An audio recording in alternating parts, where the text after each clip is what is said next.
Where does biodiversity come from? The simple answer to that question is evolution. And we could leave it at that. We could all go home because we're done. But that's not going to make much of a video. What we really want to ask ourselves is, what is that? What is evolution, and how does it result in biodiversity? I like to think of the study of evolution as following two fairly simple pathways. These paths are pattern and process.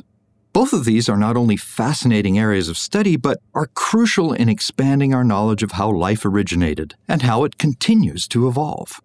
The pattern pathway studies the shape of evolution itself by looking at relationships among organisms over time. And to do that, you need to create a diagram or a structure that links these organisms in time, showing a branching sequence of relationships, much like a family tree or genealogy. These evolutionary trees record not only the relationships among the organisms, but the events that occurred over time that indicate why we think these different organisms are related. Patterns depicted by genealogical trees really are a subject all on their own called phylogenetic systematics. But let's set that aside for a moment. The process path is maybe a slightly better way to start. We want to talk about the mechanisms of evolution, how it actually happens.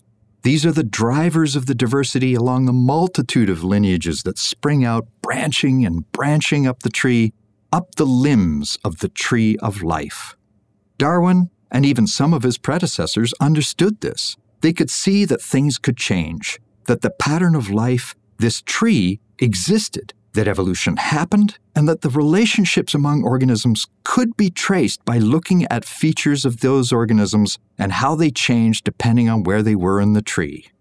They could see, for example, that the wings of birds, the front legs of mammals and reptiles, and in fact all the four-limbed animals indicated that there was some common relationship there. There was a common lineage, but at the same time, you could have change among the branches within those lineages. You could get a change in the front leg to a wing or to a grasping arm. General patterns were evident in everything.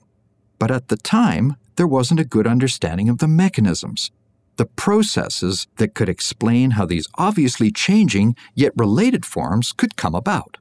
Darwin and his contemporaries read a lot of stuff about variation, which was visible all around them. It could all be seen. They realized that not all the individuals in a species or even in a population were exact duplicates of each other. This was a surprise to some people, but the evidence was everywhere, even in things as simple as the speed of racehorses.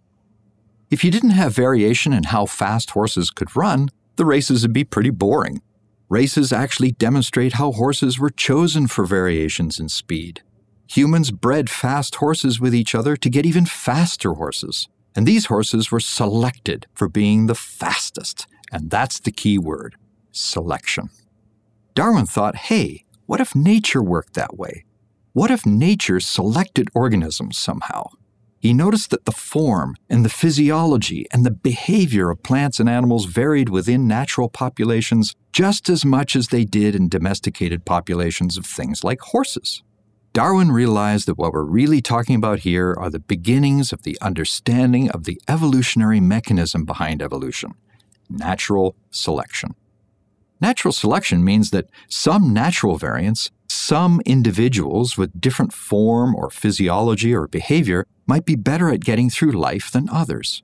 Better, that is, at gathering food, staying away from predators, turning sunlight into usable energy, resisting wind, having good root systems.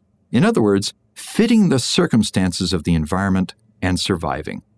What Darwin was really saying is that fitness of an individual meant being better able to produce offspring that had traits like the parent, traits that would help the offspring be better suited to the conditions of their environment.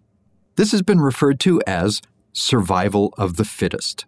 Actually, I prefer the phrase survival of the fitter because fittest implies that there's an endpoint, that there's a goal, but there isn't. It's all relative because there are so many compromises and trade-offs in being well suited to a place as complex as the natural world that organisms can never reach that perfect match in all respects.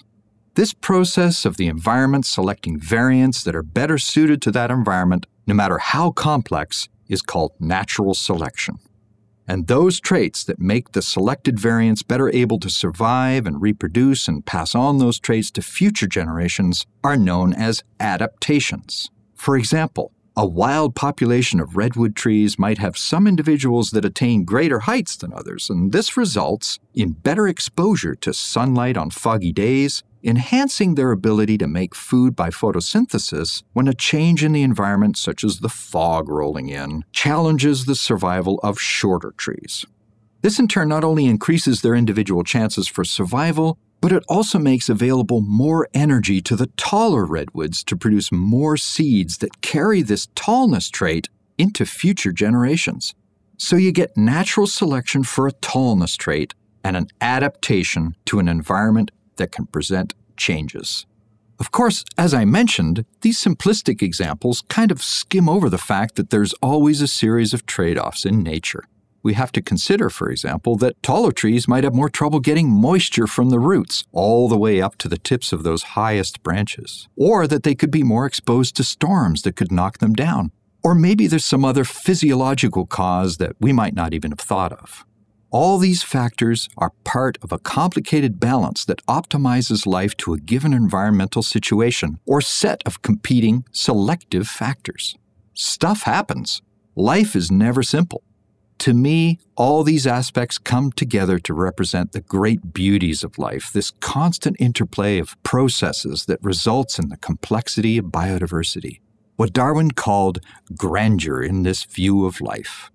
The flip side of this selection coin is that individuals in a population can also be selected against because they're less well adapted, sometimes because of susceptibility to diseases or simply by not being good at avoiding being eaten. Something that keeps those individuals from being reproductively successful. You might have noticed by now that there's an important element to this story of variation, selection, and adaptation that's missing here. Darwin noticed it too. He was a very smart guy, and he fully recognized that there had to be some way by which organisms could pass on those selected traits, those adaptations, to their offspring. It wouldn't work otherwise. There had to be a way that the offspring of individuals that had been selected for could inherit the traits of their successful parents and ancestors. In Darwin's day, there wasn't a good understanding of a mechanism for that. It was only much later that scientists discovered how information is stored in genetic material and passed on to offspring. Today, our detailed understanding of evolutionary processes is built on the discoveries of both Darwin and geneticists. Stepping back now to put it all together, we can see that for all this to work, several different things have to be going on. You have to have variation in nature among the members of a population. You have to have natural forces that can select for or against the enhanced reproduction of individuals who possess certain variations. And you have to have a mechanism by which those selected variations get passed on, inherited by offspring and their future generations. These simple concepts are essentially all you really need for evolution to happen, and from these basic principles, we get all the complicated interweavings and interactions among all the factors that become the underlying drivers of Earth's biodiversity.